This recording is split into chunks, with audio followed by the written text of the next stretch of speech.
من از اون آدماییم که می نویسم،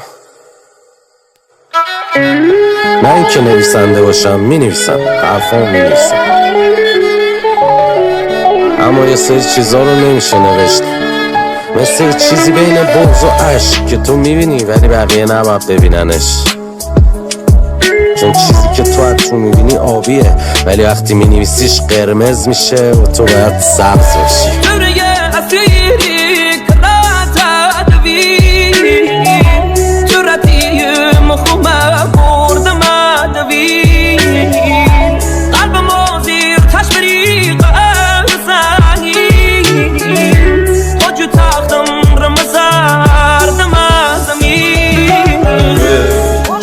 سنگینی همه چی سفید سیاه و چیزی رنگینی منو یه جسم لش و بیحال دوباره رنگ پوست شده گشت دیوار.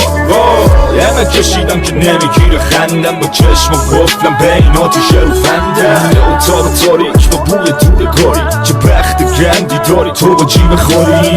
نگو که هستی رنگ مشابه مگه عمره تو صورت خنده اتاقه هم مردم بسن یه اقدم کسم تو پای مسیر رو همیشه خوردم بسن همین که مردم حلال کنین اماره تو حالا ساختم ولی الان بریدم خودم همه میز محکمه فکر به فرداها که روی مغزمه دیدکم دور بلند تو قاتل جون منی مده بازال مرد من حال من بی خبری شون پرده شنگم خالی بکن سر خون تو دستم بوری من کردم زمین بدم خون چیزی که از بیرون آبیه ممکنه تو قرمز باشه مثل داستان رگ و خون.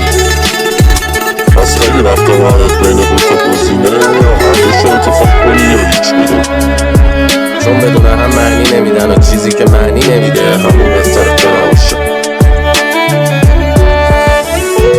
شبا که تو خوابیدی با اینکه بلاکم میشینم عکسا تو یکی یکی میلایکم باهات حرف میزنم میگم شبت بخیر. این که با همه فرق داشت نمیخواست تهش بره ادا فقط ادا بودی فقط زرت و پرت اصل کار دلت بود ازت مونده خرت و پرت. بیا بابا جمعشون کن یادگاری نخواستیم ما با تو ساده بودیم و زیر و روی نداشتیم. بذار تنهاشی وقتش سمپاشی یه سری باید برن آره سختی که کر باشی. تویی که میگفتی بی من یهو میمیری برو دوست دارم ببینم چطوری میری. منم و هدفونم میخوام فقط چت کنم بعد به تو فکر کنم میگی دیوونه شدم فکر کنم. بذار بگن خوله بذار بگم پره بغدست و رو الکله اصلا بذار برن همه از دوره.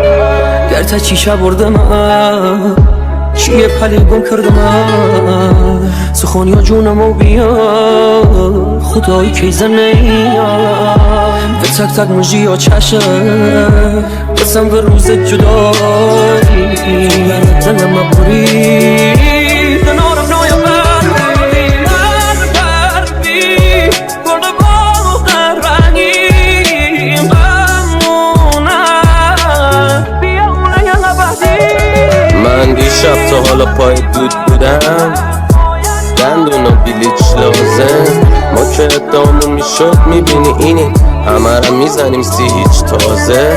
عجیب غریبه نه شدیم یه جماعت بد بخیل هیلگر بینن بابا فراری عزیزا میرن و ما چش دیدن همو نداریم.